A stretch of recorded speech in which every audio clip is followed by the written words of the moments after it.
Good morning and welcome to my World History Notes, where I discuss the read from and excuse me, and discuss the book I wrote about teaching homeschoolers world history. A Bible believer looks at world history.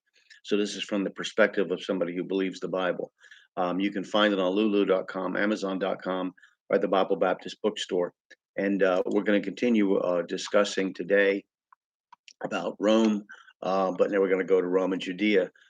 As we previously stated, in 143 BC, Simon Maccabee secured the independence of Judea, the area that was formerly part of the ancient state of Israel, from the Seleucid king.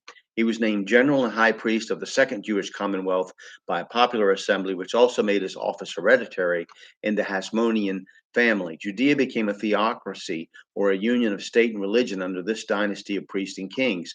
His family spent two generations trying to strengthen the borders of this militarily weak kingdom by conquering or absorbing Samaria, Edom, Moab, and Galilee, among other areas. This dynasty, whose forebears had fought so hard to have religious freedom under the tyranny of pagan Greek Seleucids, now used the sword to enforce the dictates of Hebrew law on the conquered. Eventually, they lost their religious zeal as well, though, and reverted more and more back to the Hellenized pagan habits of their former conquerors. Finally, when a dispute over rulership occurred, both parties appealed to the superpower Rome under General Pompey for support. In 63 BC, he made Judea a part of the Roman province of Syria. In 54 BC, Crassus robbed the temple of the treasures that were left. Herod was installed by Rome, according to Durant, in 37 BC. He was, by all accounts, an evil man, a despotic ruler. He killed entire families if one was accused of conspiring against him, and even imprisoned and killed members of his own immediate family. He tore down the temple of Zerubbabel and built the one that would later be destroyed by the Romans. When Herod died, his will divided his kingdom between his three remaining sons. There was tremendous tension between the pagan Greek inhabitants of this small country and the devout Jewish population. Most people were peasant farmers, so successful in the time of Christ, they raised enough wheat to export a surplus. The temple itself was the national bank where the Sanhedrin, or the great council of the elders of Israel, met. This institution might have arose under the Seleucids to replace the biblical advisors to Moses in Numbers 16, but we aren't sure.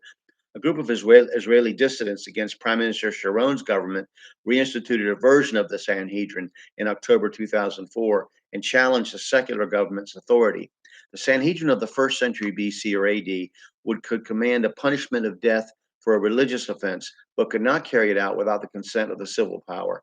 The two main factions were the Pharisees and the Sadducees mentioned in the Bible. The conflict between pagan authority and Jewish worship came to a head under the Emperor Caligula, who wanted to make the worship of the emperor the unifying religion throughout the empire. This took place after Christ's resurrection, with Caligula acclaimed emperor in 37 AD, according to Grant. To sum up his reign, one can easily say that he was a monster, perverse, cruel, hateful, and completely demented. Caligula had insomnia, was plagued by nightmares, and was called everything from schizophrenic to a chronic alcoholic. He was mocking and cruel to Jews, particularly. We're going to start talking about Jewish rebellion next time, and I you don't necessarily have to agree with my conclusions or any of them, but you should know about what I'm talking about to be conversant as a Bible believer in world history. So I look forward to talking to you again. Thank you.